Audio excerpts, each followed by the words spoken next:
अध्याय 14 के प्रश्नावली 1 का 5वां प्रश्न है। नीचे परिमेय संख्या q की परिभाषा है।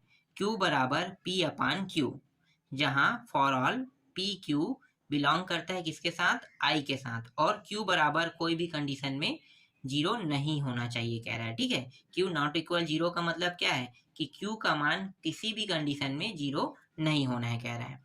चलो अब देख लेते हैं प्रश्नों को। तो इसमें कुल मिलाकर 5 प्रश्न हैं। पहला प्रश्न है परिमेय संख्या की परिभाषा शब्दों में लिखिए कह रहा है। दूसरा प्रश्न है क्या 6 अपान 0 परिमेय संख्या है। तीसरा है क्या 81 अपान 1 परिमेय संख्या है, परिभाषा के आधार पर कारण बताइए कह रहा है। चौथा, यदि b plus 9 upon a minus 5 एक परिमेय संख्या है जहां a b बिलोंग करता है n है, तो a का कौन सा मान यहाँ मान्य नहीं है और क्यों कह रहा है। ठीक है, इसी तरीके से 5वां प्रश्न भी है। ठीक है, 5वां प्रश्न क्या है, p स्क्वायर प्लस 7 अपान q स्क्वायर माइनस 25 परिमेय संख्या है, परिमेय व्यंजक है। यहाँ q का मान प्लस में 5 और माइनस में 5 क्यों नहीं हो सकता, परिभाषा को उपयोग करे कह रहा है। ठीक है, चलो पहला प्रश्न देख लेते हैं। पहला प्रश्न में क्या बताना है, परिमेय संख्या बताना है ना। तो परिमेय संख्या की परिभाषा क्या होता है, बहुत सरल है, बहुत सरल। देखो क्या लिखना है आपको, आपको लिखना है ऐसी संख्या जिसे हम p या p बटे q, ठीक है, p या p बटे q के रूप में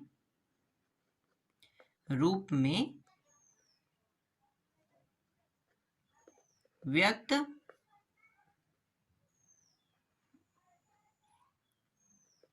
करते हैं उसे क्या कहेंगे, परिमेय संख्या कहते हैं। ठीक है, परिमेय संख्या की परिभाषा क्या हो गया, देख लो, ऐसी संख्या जिसे हम p या p बटे q के रूप में व्यक्त करते हैं उसे परिमेय संख्या कहते हैं। ठीक है, अब एग्जाम्पल भी मैं बता देता हूं आपको। जैसे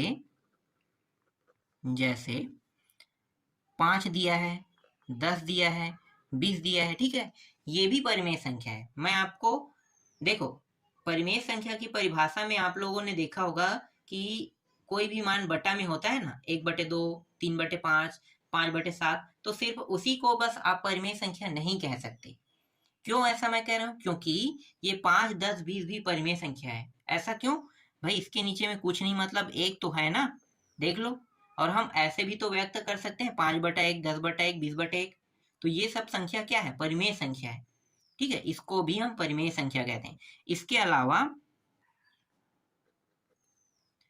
2/7 ये p बटे q के रूप में व्यक्त कर रहे हैं। ठीक है, ऊपर के मान p रहेगा और नीचे का मान क्या है, q है। इसी तरीके से 7/3, 1/2, ये सब क्या है, ये सब भी परिमेय संख्या है। ठीक है, ये भी परिमेय संख्या 5, 10, 20, और ये जो बटा में आ रहा है 2/7, 7/3, 1/2, ये भी क्या है, परिमेय संख्या है। समझ में आ गया। तो परिमेय संख्या की परिभाषा अगर आपसे कोई पूछता है तो आप बता सकते हैं, बिल्कुल बता सकते हो ना। जैसे वाला जो उदाहरण लगाया उससे आपको पता चल जाएगा। ऐसी संख्या जिसे हम p, ठीक है, p मतलब ये जो ऊपर का मान है, 5 का मान p था, मतलब p का मान 5 है, 10 भी p का मान है, 20 भी p का मान है ना, या p बटे q, देखो p बटे q के रूप में व्यक्त करते हैं उसे परिमेय संख्या कहते हैं। ठीक है, याद रहेगा। चलो दूसरा प्रश्न देखते हैं। दूसरा प्रश्न में दिया हुआ है 6/0 दिया हुआ है। तो 6/0 जो है ये परिमेय संख्या है या नहीं पूछा है, तो मैं कहूंगा नहीं है। क्यों नहीं है, क्योंकि अगर मैं इसको भाग दे दूंगा, ठीक है, किसको, 6 को 0 से, तो क्या प्राप्त होगा, अनंत, इन्फिनिटी प्राप्त होगा। ठीक है, 6 को अगर भाग दोगे तो क्या प्राप्त होगा, अनंत, इन्फिनिटी प्राप्त होगा। इसलिए ये जो है ये क्या है, परिमेय संख्या नहीं है, परिमेय संख्या नहीं है। ठीक है, परिमेय संख्या नहीं है। और इसका कारण क्या है, कोई भी कंडीशन में हर का मान, ऊपर को हम क्या कहते हैं, अंश कहते हैं ना, और इस नीचे को क्या कहते हैं, हर कहते हैं। तो कोई भी कंडीशन में हर बराबर 0 नहीं हो सकता। समझ में आ गया? हर का मान कोई भी कंडीशन में 0 नहीं हो सकता। अगर उसका मान 0 है, इसका अर्थ ये है कि वो परिमेय संख्या नहीं है। समझ में आ गया? कोई भी कंडीशन में हर का मान 0 नहीं हो सकता। ठीक, चलो तीसरा प्रश्न देखते हैं। जो पूछा है वो चीज मैं आपको बताते जा रहा हूँ ना प्रश्न में। तीसरा प्रश्न में दिया है 81/1 दिया है। अब बताओ 81/1 जो है वो परिमेय संख्या है या नहीं? तो मैं क्या कहूंगा, आपको उत्तर पता चल गया। हाँ, क्या है? परिमेय संख्या है। परिमेय संख्या है, क्यों है? क्योंकि हर का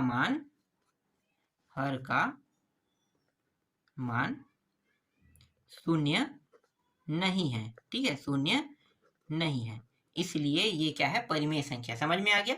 अगर ये मान 0 हो जाता, हर, ठीक है, एक जो है वो हर है और ये ऊपर वाला क्या है? अंश है। ठीक है, तो हर का मान देखो, चाहे अंश का मान हो या हर का मान, दोनों मान कोई भी कंडीशन में 0 नहीं होना चाहिए। ठीक है, तो अभी तो हम हर को देख रहे हैं ना। 81 तो ठीक है, लेकिन नीचे में क्या है? हर का मान शून्य नहीं हो सकता। ठीक है, इसलिए 81/1 जो है वो क्या है? परिमेय संख्या है। चलो चौथा प्रश्न देखते हैं। चौथा प्रश्न में b+9 दिया हुआ है और a-5 दिया है। अब बताओ ये परिमेय संख्या है कि नहीं? ठीक है, ये परिमेय संख्या है कि नहीं? तो ये परिमेय संख्या है। यहां भी हम कह सकते हैं हाँ,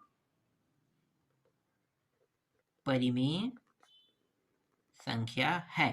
पर एक चीज और यहाँ पे बताना पड़ेगा। क्या बताना पड़ेगा?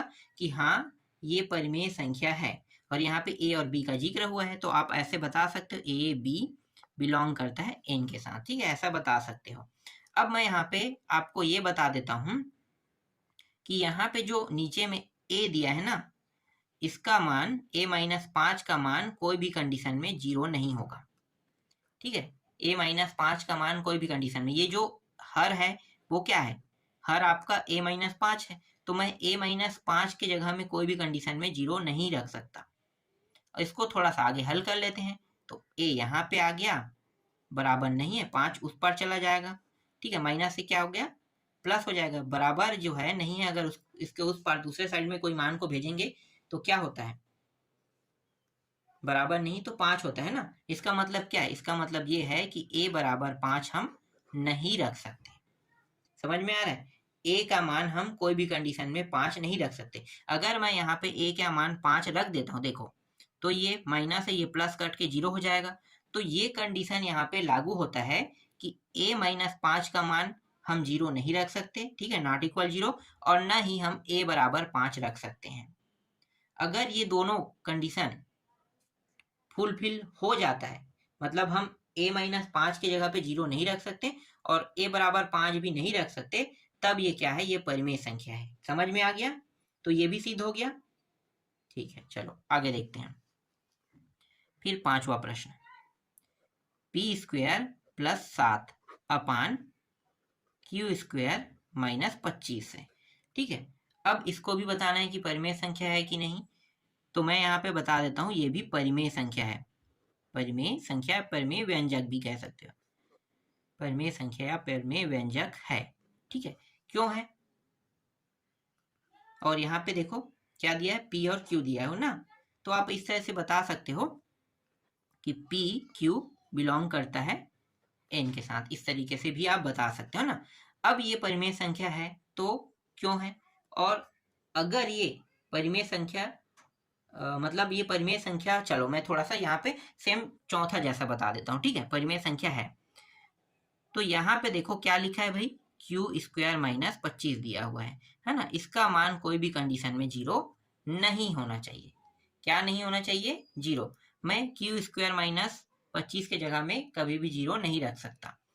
और थोड़ा सा और हल करूं तो ये इस तरीके से होगा। ठीक है, q² और ये 25 इस साइड आ जाएगा। ठीक है, अभी बराबर का निशान मत लगाओ।